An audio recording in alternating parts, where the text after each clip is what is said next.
Buo ang paniniwala ng pamilya ni Edgel Joy Dorolfo na may foul play sa kanyang pagkamatay.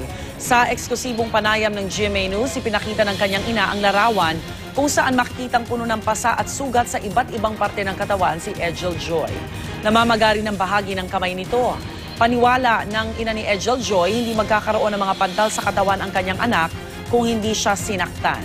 Nauna nang sinabi ng pulisya na bago mamatay ay galing sa isang party ang biktima kasama ang kanyang fiancé na si Roddy Inchausti at 3 iba pa.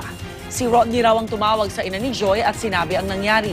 Wala raw alam ang ina tungkol sa sinasabi ng fiancé ng anak na gumagamit ito ng ecstasy.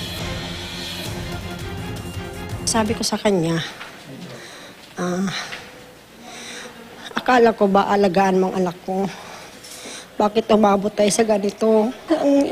Lagi niya lang binabanggit, sorry. Sabi ko, yung sorry mo, wala nang magagawa yan. Ako ang nawalan.